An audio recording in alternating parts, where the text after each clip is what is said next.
Today I'll be discussing Candice Breitz's FACTUM TREMBLAY. Disclaimer: I do not know how to speak French and may butcher some names. The two people in this video refer to each other with she/her pronouns, but today both use they/them pronouns, so I will refer to them as such. Candice Breitz is a white South African artist whose videos and photography centers on contemporary people, media, and culture.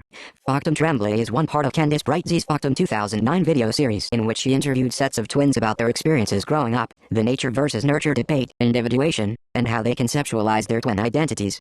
She interviewed 6 different pairs of twins and 1 set of triplets. Because Breitz was commissioned by Toronto Contemporary Art Gallery, the power plant, to create the series, all of FACTUM's subjects lived in Toronto or Edmonton. Breitz asked each twin to style themselves the exact same way and interviewed both in the exact same place. She interviewed each separately for 5 to 7 hours each and asked them the same questions. Afterwards, she meticulously reviewed the footage and spliced it all together to create the impression that the twins are in conversation with each other. The video opens in medias res with little introduction. There is no text, just 2 people who look very, very similar speaking side by side. There is a brief moment when we wonder if these 2 people are actually the same person. They are sitting in the same spot and are wearing the same clothes: a turquoise t-shirt under a purple vest, a white button, a watch, a bracelet, and dark gray pants. Their short hair is styled similarly. Right away, this side-by-side display forces the viewer to begin trying to distinguish these 2 people from each other. The one on the left has a faint mustache and a beauty mark under their right eye. The one on the right has a slightly more prominent nose and their hair is more tousled at the top. Quickly, we realize these 2 are not the same person. Then, we wonder if they are talking to each other. We know it isn't true since they're sitting in the same seat, but as the one on the left speaks, the one on the right seems almost to react to what the other is saying and doing. I could see replicated in Joss's facial expressions when she was around. I knew that she was in love with this woman that we played soccer with. I had been basically in love with this girl for 3 years, the captain of our soccer team, and I couldn't deal with it, so I wrote this letter that was sort of, my own expression of coming out, but I wrote it to my sister, to Nat. We also realize these 2 aren't physically talking to each other because they are in the same place, therefore making it temporally impossible. But Breitz's video editing makes it seem like they are talking to each other because the one on the right immediately picks up and elaborates on what the one on the left is saying. 16 seconds in, the one on the left mentions someone named Joss who was in love with a woman on their soccer team. We might suspect that they are referring to the one on the right. As soon as the one on the right starts talking about being in love with the captain of their soccer team, we know for sure that the one on the right is the aforementioned Joss. 30 seconds in, Joss describes writing a coming out letter to my sister, to Nat. We now know the one on the left is Nat because the 2 look too alike to not be siblings. So 30 seconds in, we know that the one on the left's name is Nat, and the right one's name is Joss. Even though their frames appear and disappear, Nat always appears on the left, and Joss always appears on the right. Nat first describes Joss as their twin 2 minutes in. As Joss and Nat talk about how they both came out to each other, they are able to describe not only how they themselves felt but also how the other felt, with uncanny accuracy. We get a real sense that these 2 are very in sync with each other, and this is emphasized by the story they're retelling. As early as age 4, Joss knew that they were queer, and also intuited that Nat was queer. From an early age, these 2 people understood each other without necessarily having to talk about it. When they did talk about their shared queerness at grade 6, they both felt relieved and understood. While these 2 are having a back-and-forth conversation with each other, something odd occurs. Different clips repeat. Next to each other, and there was this note waiting for me. I feel it's important to say, I grew up gay. I knew that I was queer as early as 4, and I knew my sister was queer as early as 4. And I remember reading it and how to even describe my feelings. It was I think grade 6 when I sort of verbalized to myself that I was gay. It was prompted by a Nirvana song. And I remember reading it and how to even describe my feelings. I was she's reading it and it I observed something break in her brain, which is kind of amazing. She had to sit down. I was I felt fear and in a sense kind of appalled, oh my God, she's gay. I actually didn't notice, because while the clips seemed similar, I thought they were organically similar instead of repetitions. Because the clips don't repeat instantaneously, they feel like they are adding emphasis. I only noticed 40 minutes in that clips were repeating, and had been repeating since a minute in. In an interview with Rhizome, Breitz states, "What I noticed very early on is that repetition never generates sameness, it always generates difference, at the level of reception, which is key for me. I think these things are not interesting until they're installed and somebody's eyes are upon them. They're kind of dead until somebody's watching them, or responding to them, reacting to them. And that's where the difference comes in." French philosopher Gilles Deleuze actually discusses the concept heavily in his 1968 book Difference in Repetition. He writes, "Real opposition is not a maximum of difference but a minimum of repetition, a repetition reduced to 2, echoing and returning on itself, a repetition which has found the means to define itself. Repetition thus appears as difference without a concept. 13. And conceptual identity or sameness of representation is invoked to account for repetition. Repetition is attributed to elements which are really distinct but nevertheless share strictly the same concept. Repetition thus appears as a difference, but a difference absolutely without concept. In this sense, an indifferent difference. 15. So Deleuze and Breitz think about repetition as not as sameness but as difference, or as difference in sameness and sameness in difference. Breitz's use of repetition reminds me of Bill Viola's 1976, The Space Between the Teeth. This video includes a series of clips with the repeated motion of Viola screaming, then the camera zooming rapidly into his mouth. After the first few times, Viola builds an expectation for the audience that he will scream and the camera will zoom into his mouth. This happens many times throughout the 9-minute video. And like Deleuze discusses, repetition becomes difference. I personally focused more on the differences within each repetition than on the repetition itself. Compared to The Space Between the Teeth, FACTUM TREMBLAY is much less predictable in when its repetitions will occur. While I noticed Viola's repetition very early on, it took me 40 minutes to notice Breitz's repetition.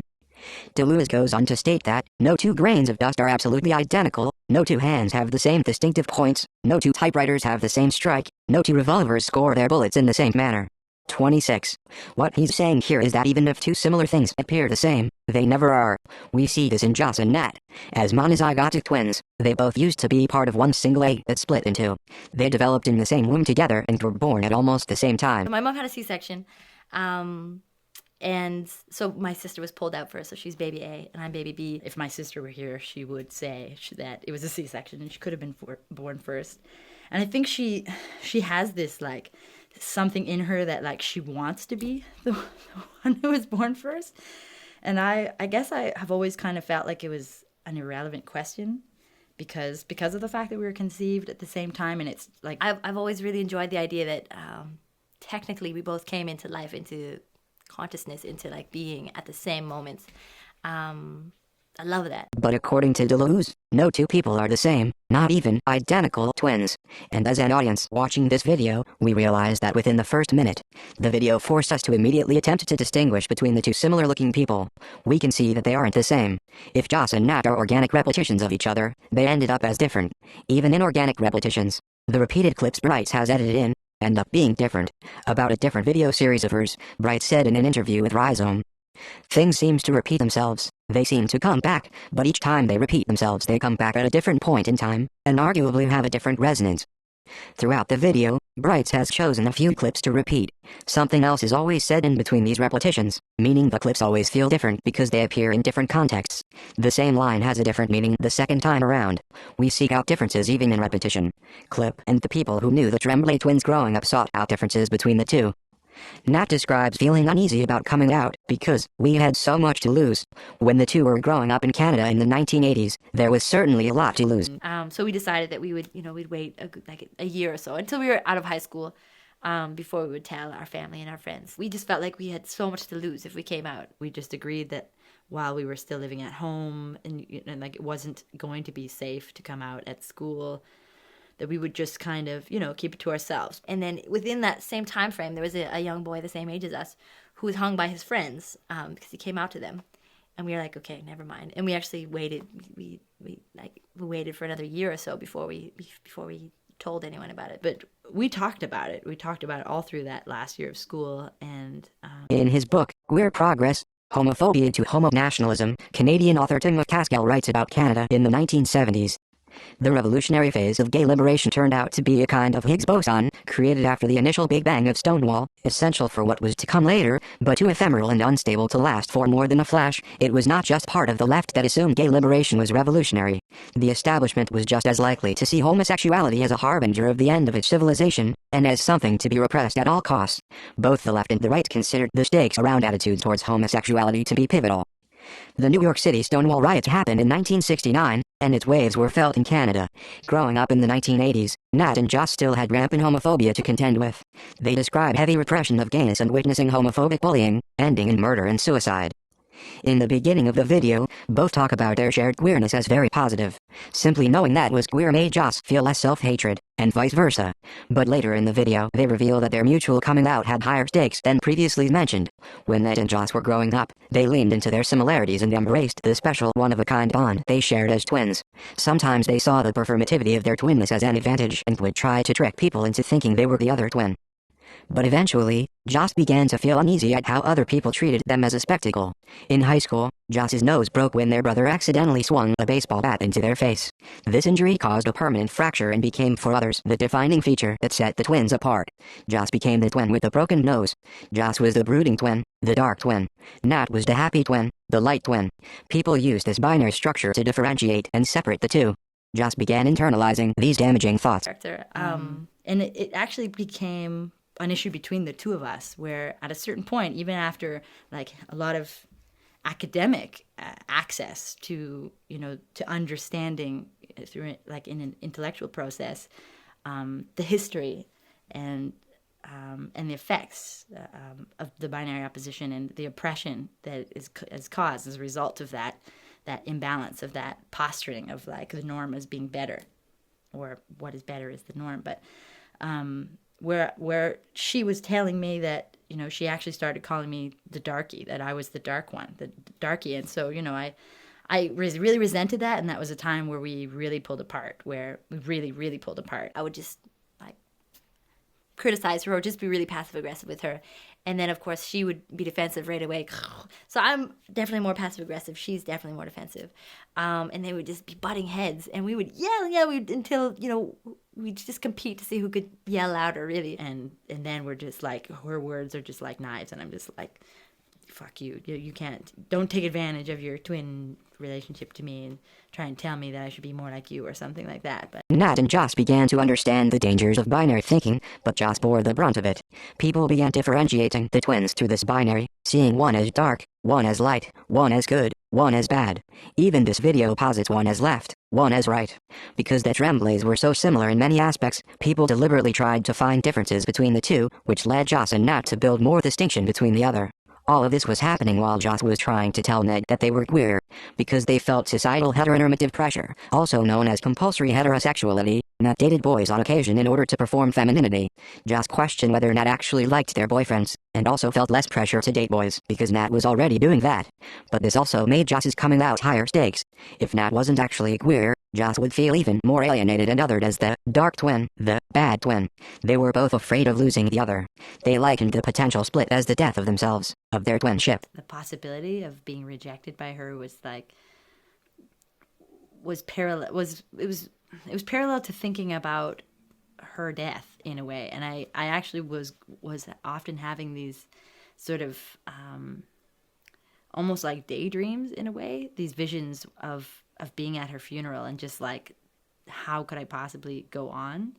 Just like that, my experience, I would just be a wreck, like at the funeral and beyond that, like what.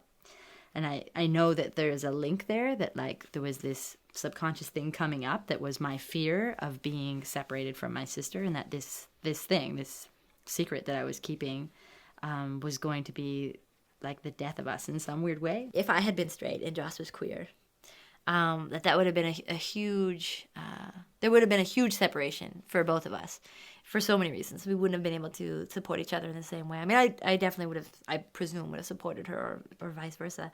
But I know for her, I think that would have been really divisive. Ultimately, the two see their forced separation as an unfortunate result of people not being able to tell them apart. And the more I think about it now, that I think that it had more to do with the way that people responded to us than our inclination to be distinctly different, that we started like staking our own territory. In an interview with Rhizome, Breitz says that she interviewed twins and triplets because she sees them as the smallest possible community.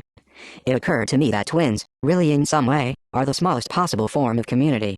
As soon as you have two people, you're no longer an individual, you're in a community.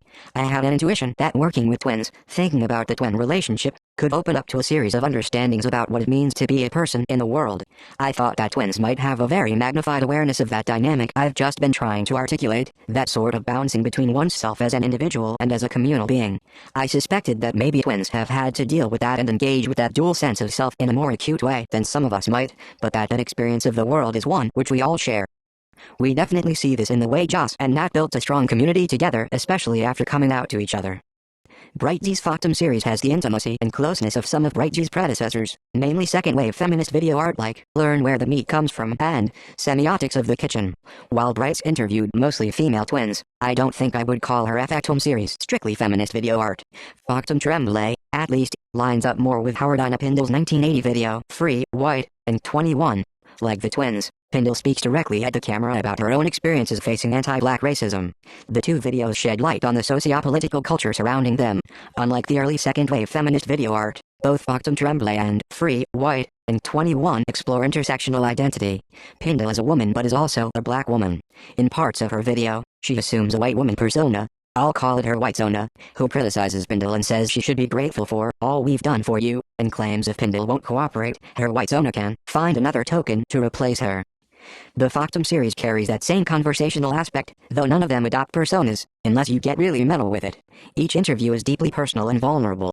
One aspect of discrimination against these people is due to their twinship. Breitz said in an interview with Rhizome, I should say that twins have been used, cinematically, often as a kind of form of freakishness, otherness. The concept of the other is brought up a lot in Factum Tremblay. Both Nat and Joss describe themselves as androgynous in the video. They call themselves queer instead of gay, and don't identify with butchness but androgyny. In this 2010 video, they refer to each other with she/her pronouns, but after researching I learned that both Nat and Joss use they/them pronouns now. Growing up in Ontario, Canada, the two twins face discrimination not only for being assigned female at birth, but also for being kids of working-class immigrants.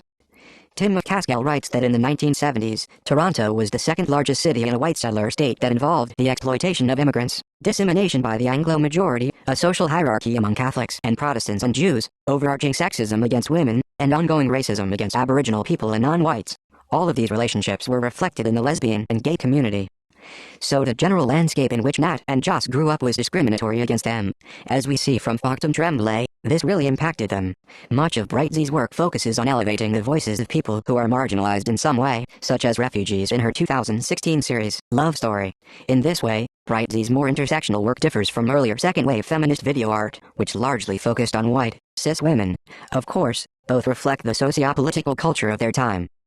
The title, Factum, alludes to artist Robert Rauschenberg's Factum and Factum II, two large-scale combine paintings he created in 1957 simultaneously, side by side, as part of his Combine series. Jonathan T. D. Neal writes, to say that two was painted after I would be incorrect. The two canvases were painted simultaneously, with Rauschenberg attending to one and then to the other. We should note, however, that he did not replicate his actions and materials in order to make the same painting, or even really to make two different paintings. Rather, Rauschenberg seems to have painted the works simultaneously so as to render difference itself, to render difference as an inescapable, indeed necessary, goal of creation, artistic or otherwise. Once again, Deleuze's repetition and difference rings true. Difference, even in repetition, is inescapable. Much like the subjects of Breitz's Factum series, FactumI and II have been in dialogue with each other since their inception as two similar but different paintings. Looking at the two Factum paintings is like looking at a pair of monozygotic twins. We are inclined to spot their differences, to separate one from the other. But they will always share that bond of difference in repetition and repetition in difference. In her book, Performing Authorship, Strategies of Becoming an Author in the Works of Paul Auster, Candice Breitz, Sophie Calle, and Jonathan Safran Foer, Sonia Longo-Luz writes, the contradictory condition of same but different seems hardly bearable for Hannah and Laurie, whereas the double constellation appears more liberating and comforting for the Tremblay twins. 117. Nat and Joss are constantly trying to escape the binary power structure of twinship that people create to identify the smarter, the prettier, the more popular twin. This oppression of binary opposition is imposed upon them by their environment to tear them apart, as Joss explains. But their distinct code of rules for their attire, body decoration, and choice of partner helps them to differentiate from each other and to reclaim one name for each other in order to escape being photocopies, as they were sometimes referred to in their adolescence. We came into being as an existence at the same moment, and are, in a sense, almost the same person, Nat explains. This statement echoes in Deleuze's formulation of twins being a true repetition in existence as individuals absolutely identical in respect of their concept, and participating in the same singularity in existence, difference 14. Yet this existential paradox seems difficult to endure. A binary structure is constantly imposed upon them, as people are intrigued by the difference within the sameness. 118. Lastly, Deleuze talks about death as a sort of freedom from repetition. In Difference and Repetition, he writes, "It seems that the idea of a death instinct must be understood in terms of three paradoxical and complementary requirements: to give repetition an original, positive principle, but also an autonomous disguising power, and finally, to give it an immanent meaning in which terror is closely mingled with the movement of selection and freedom." 16. To him, death grants repetition autonomy, but the Tremblays see that autonomy as almost a negative thing.